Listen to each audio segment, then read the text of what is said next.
غزوہ تبوک کا موقع یاد کیجئے، حضرت عمر فاروق رضی اللہ تعالیٰ عنہ فرماتے ہیں کہ میرے دل میں خیال آیا کہ آج نیکی کے معاملے میں، آج اللہ کے دین کے معاملے میں ابو بکر سے آگے نکل کر کے دکھاؤں گا۔ وہ اپنے گھر آتے ہیں، اپنے گھر کا سارا سامان اکٹھا کرتے ہیں اور سارے سامان کو دو بھاگ میں وہ بانٹ دیتے ہیں اور ایک بھاگ اپنے گھر میں چھوڑ دیتے ہیں اور ایک حصہ اللہ کے نبی کے پاس لے کر کے آتے ہیں۔ اے اللہ کے نبی، آج اسلام کو میرے مال کی ضرورت ہے، دیکھیے میں اپنے گھر کا مال لے کر کے آیا ہوں۔ نبی اکرم پوچھتے ہیں کہ اے عمر، گھر والوں کے لیے کچھ چھوڑ کے آئے ہو کہ نہیں آئے ہو؟ اے اللہ کے نبی آپ پریشان نہ ہو، میں آدھا لے کر کے آیا ہوں، آدھا چھوڑ کر کے آیا ہوں۔ عمر فاروق بہت خوش ہیں کہ آج میں نے وہ کارنامہ انجام دے دیا جو ابو بکر صدیق بھی انجام نہیں دے سکتا۔ تھوڑی دیر کے بعد حضرت ابو بکر صدیق بھی آتے ہیں، وہ بھی اپنے گھر کا سامان لے کر کے آئے ہیں، اپنے گھر کا مال لے کر کے آئے ہیں، اپنے گھر کی چیزیں لے کر کے آئے ہیں۔ انہوں نے لا کر کے جب اللہ کے نبی کے سامنے رکھ دیا، آپ نے پوچھا اے ابو بکر، تم نے اپنے گھر والوں کے لیے کیا چھوڑا ہے؟ حضرت ابو بکر صدیق کہتے ہیں ابقیت لہم اللہ ورسولہ، اے اللہ کے نبی، میں نے اپنے گھر والوں کے لیے اللہ کو چھوڑا ہے، اس کے رسول کو چھوڑا ہے۔ اے اللہ کے نبی، میں تو سب کچھ لے کر کے آیا ہوں، آج اسلام کو میرے مال کی ضرورت ہے، میں اپنے گھر والوں کے لیے کچھ چھوڑ کے نہیں آیا، میں اللہ کو چھوڑ کے آیا ہوں، رسول کو چھوڑ کے آیا ہوں۔ عمر فاروق کی آنکھوں میں آنسو آ گئے، انہوں نے کہا مجھے یقین ہو گیا کہ میں نیکی کے معاملے میں ابو بکر کا مقابلہ نہیں کر سکتا۔ نیکی کے معاملے میں سبقت کرو میرے پیارے ساتھی۔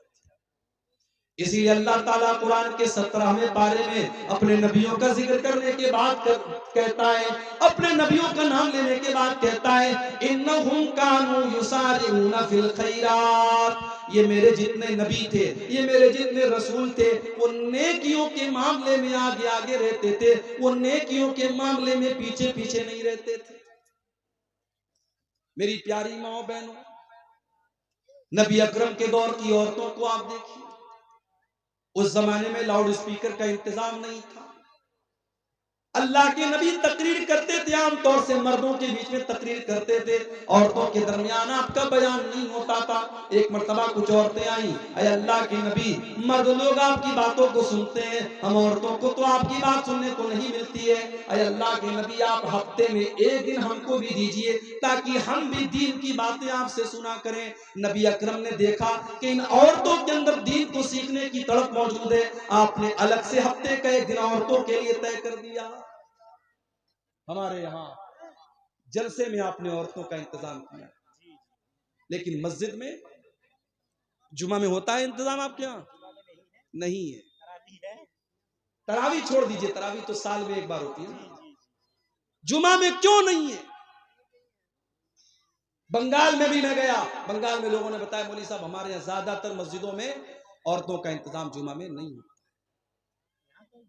افسوس ہے میرے بھائی، آپ اہل حدیث ہیں ماشاءاللہ، شیرشاہ آبادی برادری ہی کے لوگ ہوں گے یہاں پہ؟ شیرشاہ آبادی برادری پوری کی پوری اہل حدیث مانی جاتی ہے۔ کیا اہل حدیث آپ ہیں؟ آپ کے یہاں کی عورتوں کو دین کون سکھائے گا؟ مولوی صاحب ہفتے میں ایک دن تقریر کرتے ہیں، آدھا گھنٹہ دین کی بات بتاتے ہیں، آپ حضرات سن کے چلے آتے ہیں، گھر کی عورتوں کو کون بتائے گا؟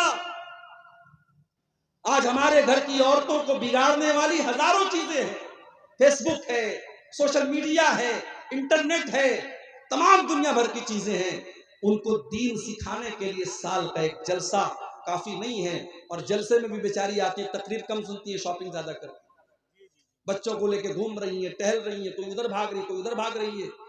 آپ جمعہ کی نماز میں عورتوں کے لیے انتظام کیجیے، میرا انتظام کیجیے۔ آپ نبی اکرم کے دور کی عورتیں آ کر کے ڈیمانڈ کرتی ہیں، اے اللہ کے نبی آپ ہمارے لیے انتظام کیجیے، ہمیں دین کی باتیں سنائیے۔ اور اگر آپ نے ایسا انتظام نہیں کیا، حالات بہت برے ہیں میرے بھائی۔ آج مسلمان لڑکیاں غیروں کے ساتھ بھاگ رہی ہیں، فرار ہو رہی ہیں، مرتد ہو رہی ہیں، اسلام کو چھوڑ رہی ہیں، اور ہمارا آپ سے تماشا دیکھ۔ اپنی اولاد کو سنبھالیے، اپنے بچوں کو سنبھالیے، اپنی اولاد کو دین کی تعلیم دیجیے، ورنہ پچھتانا پڑے گا۔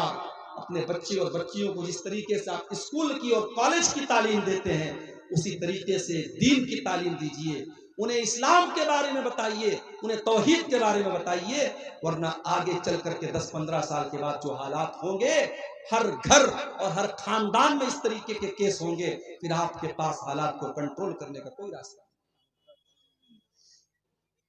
نیکی کے معاملے میں آگے بڑھیے، پیچھے مت رہیے۔ حضرت عمرو بن جموح رضی اللہ تعالیٰ عنہ بوڑھے صحابی ہیں، اللہ کی راہ میں جہاد کرنے کی وجہ سے ان کی دونوں ٹانگیں خراب ہو چکی ہیں، عمر بھی 70 سال کے پار ہو چکی ہے۔ جب ایک جنگ کا موقع آتا ہے، اللہ کے نبی کے پاس ان کے چار بیٹے ہیں، ان کے چاروں بیٹوں نے اپنا نام لکھوایا۔ حضرت عمرو بن جموح نے کہا کہ اللہ کے نبی میرا بھی نام لکھ لیجیے۔ بیٹوں نے کہا ابا جان آپ نے ساری زندگی اسلام کی خدمت کی ہے، آپ کی دونوں ٹانگیں اسی میں خراب ہو چکی ہیں، اے ابا جان ہم آپ کی طرف سے جا ہی رہے ہیں، آپ کے چار بیٹے اللہ کی راہ میں جا رہے ہیں، اے ابا جان آپ گھر میں آرام کیجیے، آپ کی ضرورت نہیں ہے۔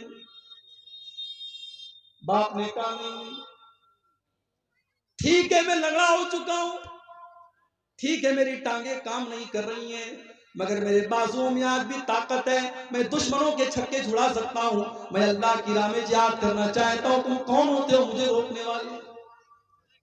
باپ اصرار کر رہا ہے، بیٹے منع کر رہے ہیں، معاملہ اللہ کے نبی کے پاس آتا ہے، بیٹے کہتے ہیں اللہ کے نبی میرے باپ کو سمجھائیے، ان کو بتائیے، وہ تو بوڑھے ہو چکے ہیں، ان کی دونوں ٹانگیں کام نہیں کر رہی ہیں۔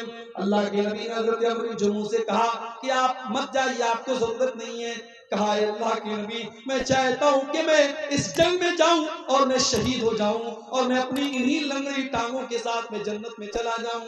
نبی اکرم نے ان کا جذبہ دیکھا، ان کے دل کا جذبہ دیکھا، آپ نے بیٹوں سے کہا جانے دو، ان کو اللہ کی راہ میں جانے کا شوق ہے، ان کے اندر جذبہ جہاد ہے، ان کو روکو مت، ان کو جانے دو۔